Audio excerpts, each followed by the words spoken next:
आदिवासी संगठन दिशम आदिवासी गांवता तथा fight for mother tongue के सदस्यों ने रानीगंज त्रिवेणी देवी भालुटिया कॉलेज के मुख्य द्वार अनशन स्थल के सामने सड़क पर बैठकर विरोध प्रदर्शन शुरू कर दिया। इस बारे में दिशम आदिवासी गांवता के राज्य पर्यवेक्षक भवन मंडी ने ये बातें कही। साथ ही मौजूद हमारे संवाददाता ने खबर की विस्तृत जानकारी ली। मौलिक अधिकार शिक्षार दाबीते गत 28 तारीख থেকে মানে একটি ডেপুটেশন এবং মহামিছিলের র্যালি ছিল, বিরোধ র্যালি। সেটা আপনারা আমাদের পিপিটিভি ক্যামেরার মাধ্যমে দেখেছিলেন। মাতৃভাষায় শিক্ষার অধিকারের দাবিতে রানীগঞ্জ টিডিবি কলেজে স্নাতক স্তরে 2024 শিক্ষাবর্ষে স্নাতক স্তরে সাঁওতালি ভাষাকে গ্যারেন্টি মানে সাঁওতালি ভাষাকে চালু করতে হবে, এই দাবি নিয়ে fight for mother tongue Disham আদিবাসী গাঁওতা এবং আদিবাসীর বিভিন্ন গণসংগঠনের বিভিন্ন নেতৃত্বগণ রানীগঞ্জের এন্ট্রান্স পাঞ্জাবি মোড় থেকে একটি বিরোধ র্যালি এসে পৌঁছেছে। বিরোধ র্যালি করে তারা এসে পৌঁছেছিলেন রানীগঞ্জ টিডিবি কলেজে। তাদের একটাই দাবি গর্জে উঠছিল 2024 স্নাতক স্তরে টিডিবি কলেজে সাঁওতালি ভাষাকে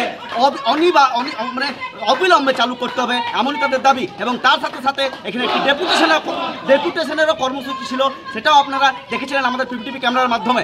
কিন্তু গতকাল আছে 18 তারিখ, গতকাল 18 তারিখে মহামিছিল এবং মহা সমাবেশ এই অনুষ্ঠান মঞ্চে মানে শুরু হতে চলেছিল। কিন্তু তার আগেই ঘটে গেছে একটি অপ্রীতিকর ঘটনা। এখানে রাজ্য এবং জেলার নেতৃত্বরা সবাই বসে আছেন। বুবুল মান্ডি মহাশয় দিশম আদিবাসী গাঁওতার যিনি অবজারভার, তিনি এবং তার সাথে সাথে বিভিন্ন নেতৃত্বরাও এখানে রয়েছেন। সঞ্জয় হেমব্রম, শিবা ম্যাডাম, বিভিন্ন আদিবাসীদের এখানে সংগঠনের লোকেরা এখানে উপস্থিত হয়েছে। আপনারা দেখছেন বৃষ্টি ক্রমাগত পড়ে চলেছে, কিন্তু আজকে এই অনশন মঞ্চ ছেড়ে তাদেরকে টিডিবি কলেজের সম্মুখে এই রোডের মধ্যে কেন আন্দোলনে বসতে হলো? আসুন আমরা ডিরেক্টলি কথা বলে নেব বুবুল মান্ডি মহাশয়ের সাথে এবং আপনাদেরকে সরাসরি জানাই আমার পিপিটিভি ক্যামেরার যিনি রয়েছেন মানে আমার ক্যামেরাম্যান, ওনাকে সরাসরি এই আন্দোলনের দৃশ্য আপনাদের কাছে সচক্ষে আমাদের পিপিটিভি ক্যামেরার মাধ্যমে তুলে ধরছি। ওনাদের বক্তব্য, কালকে মহামিছিল মহাসমাবেশ এরকম আজকে অপ্রীতিকর ঘটনা, কে বা কারা কোন দুষ্কৃতীরা এই ঘটনাটি করেছে তারা অবিলম্বে এর শাস্তির দাবি করছে। এবং দেখছেন বৃষ্টি পড়ছে ক্রমাগত, তারা আন্দোলনে এখনো রোডের মধ্যে রয়েছে। এবং সেই অনুষ্ঠান মঞ্চ কাল পর্যন্ত ছিল 7ম দিন, আজকে 8ম দিনে। আজকে ওনারা বিরতি রেখেছিলেন মানে মহরম উৎসবের জন্য, কিন্তু আজকে এই অপ্রীতিকর ঘটনা ঘটেছে। কে বা কারা এটি করেছে, তারা আন্দোলন বারবার এটা চালিয়ে যাচ্ছে, সেই দৃশ্য জানতে চাইছে।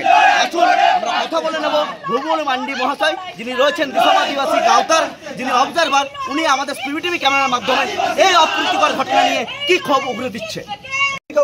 ইচ্ছাকৃত করেছে, আজকে সে যদি এসে আমার পায়েও পড়ে যায় সেটা ইচ্ছাকৃত, কোনো না কোনো জায়গা থেকে তাকে এটা ইনফ্লুয়েন্স করা হয়েছে, সে করেছে।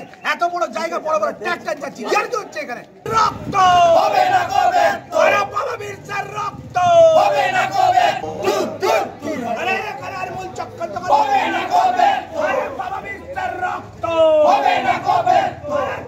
আমাদের অনশন মঞ্চকে ভেঙে দিয়েছে প্রশাসন, জবাব দাও, আর জবাব তোমায় দিতেই হবে। 2024 শিক্ষাবর্ষে স্নাতক স্তরে সাঁওতালি ভাষা মানে আপনারা চাইছিলেন, আপনাদের শান্তিপূর্ণ আন্দোলনও চলছিল এবং এখানে অনশন মঞ্চ ছিল। আজকে রানীগঞ্জ টিডিবি কলেজের সামনে A/4 রোড, যেটা টিডিবি কলেজ রোড, আজকে রোডের মধ্যে কেন বসেছেন যদি আমাদের জানান?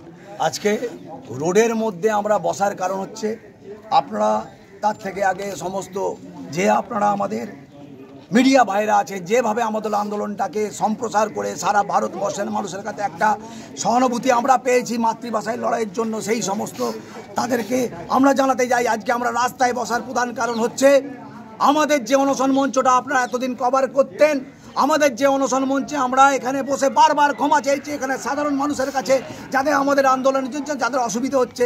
সেই অনশন মঞ্চটি যদি আমার ভাষাটা আমার মাতৃ দুধ হয়, আমার মায়ের দুধ হয়, এই অনশন মঞ্চটা আমার মা, সেই মাকে আজকে মেরে ফেলার একটা যে চক্রান্ত হয়েছে আপনারা দেখুন। সেই অনশন মঞ্চটি মেরে ভেঙে গুঁড়িয়ে দেওয়া হয়েছে। কার অনুপ্রেরণায়, কার সহযোগিতায়, কার পিছনের মদত আছে আমরা জানতে চাইছি। আমরা আজকে আমাদের আগামীকালকে এই আমাদের অনশন মঞ্চের সমর্থনে যে একটি মহা র্যালি বা মহা সমাবেশ আছে, আপনারা জানেন সারা রাজ্য থেকে আগামীকাল কয়েক হাজার মানুষ এখানে জমা হচ্ছে। আপনারা জানেন, আপনাদের সংবাদের মাধ্যমে তারা আসছেন। আজকে ঠিক তার আগের দিন আমরা যখন রানীগঞ্জ বাজার, দুর্গাপুর এবং আসানসোলে পোস্টার ছিটাচ্ছিলাম, আমি ব্যক্তিগতভাবে রানীগঞ্জে ছিলাম, আমার কাছে বিশেষ সূত্র মারফত খবর আছে প্রায় 3টের সময় কর্মসূচি ছিল। এবং আজকে আমরা এখানে এসে জানতে পারলাম আগামীকাল মহামিছিল মহাসমাবেশ, কারণ 2024 শিক্ষাবর্ষেই টিডিবি প্রাথমিক কলেজে স্নাতক স্তরে সাঁওতালি ভাষা অবশ্যম্ভাবী করতে হবে, এমনটাই দাবি নিয়ে অনশন চলছিল। আজকে কি ঘটনা, যেখানে আজ বৃষ্টি পড়ছে, আপনারা রোডের মধ্যে রয়েছে? আজকের ঘটনা আপনারা দেখছেন, আমাদের প্রশাসন থাকতে আমাদের যে অনশন মঞ্চ সেটা কে বা কারা ভেঙে দিয়েছে, সেটাও দিনের আলোয়।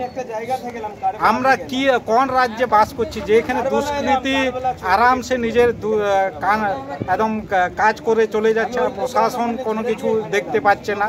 আমাদের একটাই দাবি, আজকে এই বৃষ্টির মাঝেও আমরা বসে আছি রাস্তায়, যে একটাই যে আমাদের যে অনশন মঞ্চ, শান্তিপূর্ণ অনশন মঞ্চ চলছিল এবং আজকে মহরম থাকার জন্য আমরা অফ রেখেছিলাম।